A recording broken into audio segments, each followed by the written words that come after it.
Olá, meninos e meninas! Iremos iniciar agora a nossa aula 13 de programação web. O que nós aprendemos na nossa última aula? Nós vimos sobre checkboxes, rádio, nós vimos que esses componentes nós podemos inserir em nossos formulários, vimos sobre seleção de cores e botões genéricos, onde aprendemos que podemos inserir tanto botões com apenas textos, mas também botões com textos e imagens.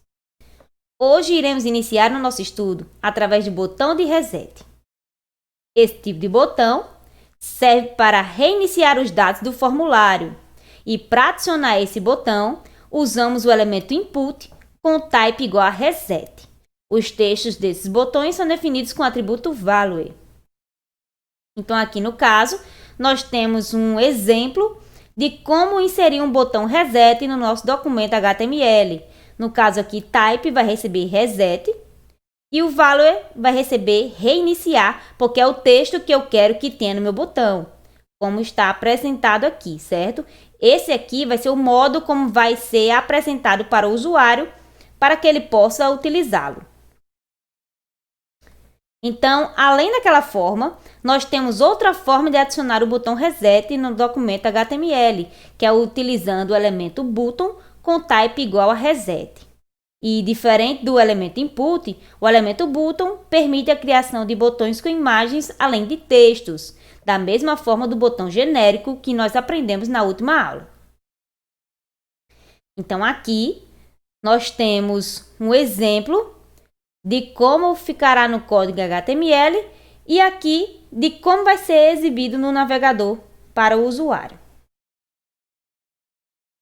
E temos também o botão de upload, que esse tipo de botão permite selecionar um arquivo para um eventual upload. E para adicionar este tipo de botão em um formulário, podemos utilizar o elemento input com type igual a file.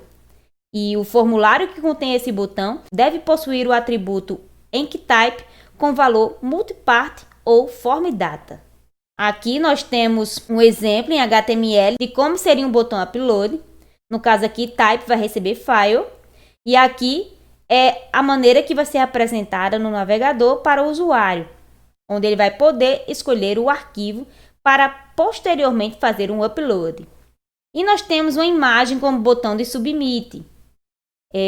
Uma imagem pode funcionar também como botão, e para isso utilizamos o elemento input com type igual a imagem. O caminho absoluto ou relativo da imagem vai ser definida como atributo src, de acordo com o que já vimos em aulas anteriores, certo? Um texto alternativo deve ser definido como atributo alt, que pode ser utilizado caso ocorra algum problema no carregamento da imagem. Então aqui nós temos uma imagem que vai servir de botão para o usuário, certo? Que esta é a forma que vai ser apresentada no navegador para o usuário. E aqui nós temos um exemplo de como inserir este tipo de botão, certo? Nós temos também o drop-down list, porque muitos formulários permitem que os usuários selecionem um ou mais itens de uma lista de opções. Essa lista é realizada através de um drop-down list. E para adicionar este tipo de componente, utilizamos o elemento select. Aqui nós temos um exemplo em HTML de como inserir esse drop-down list. Então, as opções devem ser definidas no conteúdo do elemento select e adicionadas com o elemento option. O conteúdo do elemento option é exibido para os usuários e esse elemento possui um atributo chamado value.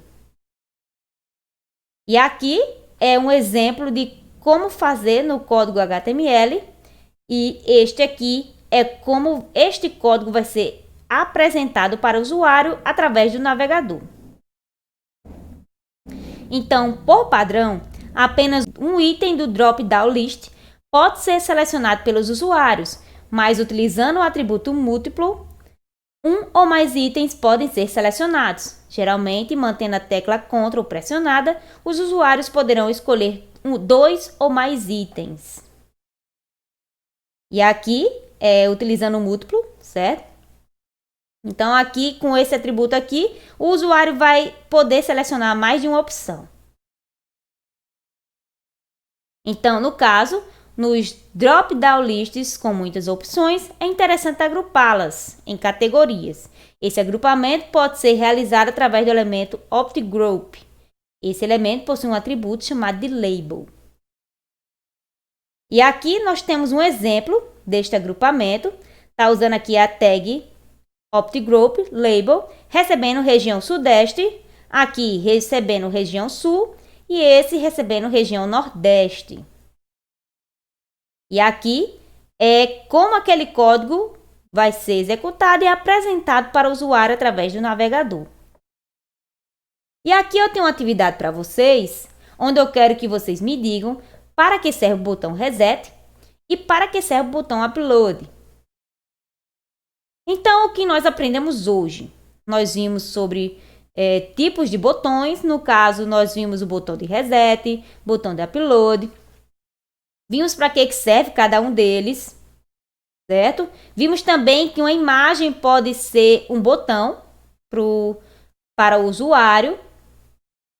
E vimos também o drop-down list, para que o usuário possa selecionar várias opções. Então, aqui nós temos as referências. Por hoje é só e até a próxima aula.